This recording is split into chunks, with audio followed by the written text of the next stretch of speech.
तो मैंने शब्दांकुर प्रकाशन के जब यूट्यूब पर एक वीडियो देखी, जब मैंने इस क्रंदन का, इस किताब का टाइटल देखा, इस किताब का प्रोमो देखा और उस प्रोमो में मैंने जो 2-3 छंद सुने, तब वो छंद सुनकर के मेरे अंदर इतने भाव पैदा हुए कि मैं इस किताब को पढ़े बिना नहीं रह पाया और मैंने तुरंत जाकर के अमेज़ॉन से इसे ऑर्डर किया।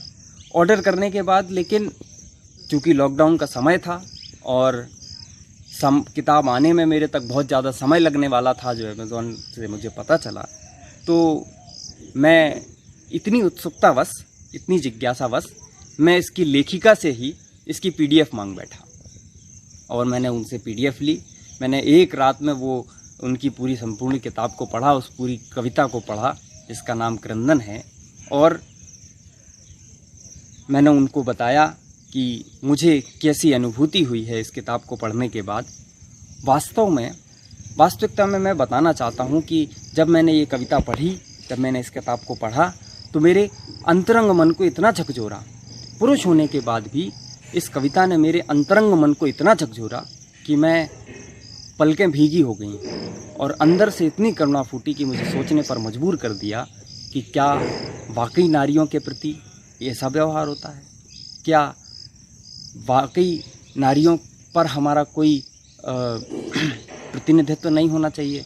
हमारा उनके प्रति सम्मान नहीं होना चाहिए? क्या हमें ऐसे ही व्यवहार करना चाहिए? और क्यों? तब ये प्रश्न ये उत्पन्न हुआ मेरे मन में कि क्यों नारी का जीवन इतना संघर्षमयी है। बस ये भी मैं कहूँगा कि अगर आप वाकई आज भी समाज में जो नारी के प्रति सम्मान है, या नारी के प्रति आपका कितना सम्मान है, पुरुष कितना सम्मान करते हैं नारी का, या हमारा समाज कितना सम्मान करता है, ये जानना हो, या जो व्यथा जाननी हो नारी के जीवन की, अगर जाननी हो तो ये किताब ज़रूर पढ़ें।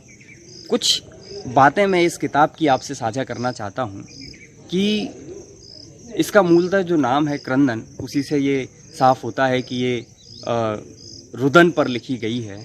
ये जीवन के जो पड़ाव हैं उन पे आने वाले कष्टों के लिए लिखी गई है। और विशेष तौर पर मैंने कई सारी चीज़ें इस किताब को पढ़ने के बाद सीखी। बहुत सारे शब्द मैंने ऐसे ऐसे सीखे जो मुझे पहले नहीं पता थे।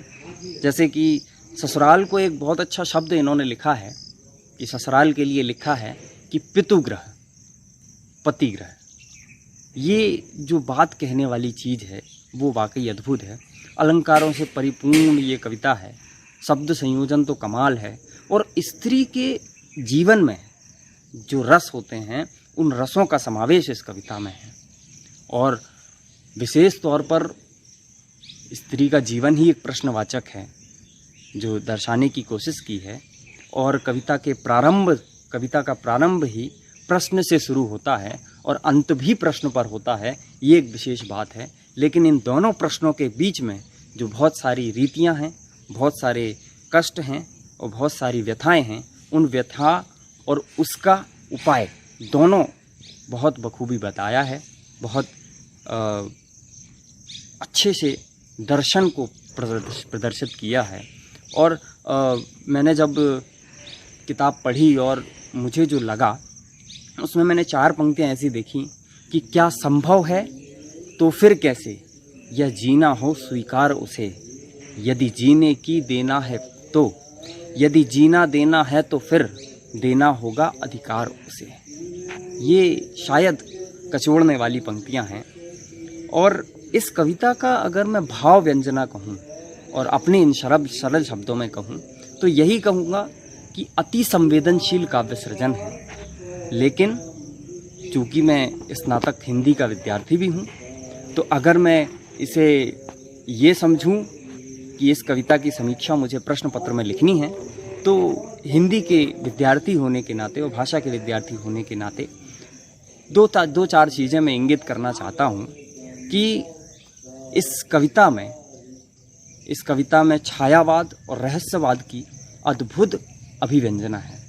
स्त्री के जीवन को ईश्वर की उपमा दे करके, ईश्वर की अनुपम कृति बना करके नारी के कष्ट, संघर्ष, यातनाएं, प्रताड़ना इत्यादि पर प्रकाश डाला है, उन्हें दर्शाया है।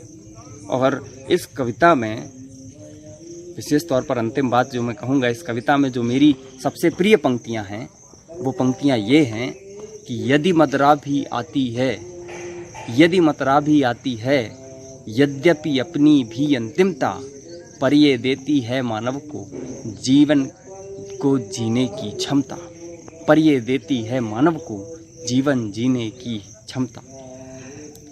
मैं जितना वर्णन इस कविता का कहूँ, मेरे अंदर जो भाव हैं, मैं उन भाव को जितना प्रदर्शित करूँ उतना कम होगा।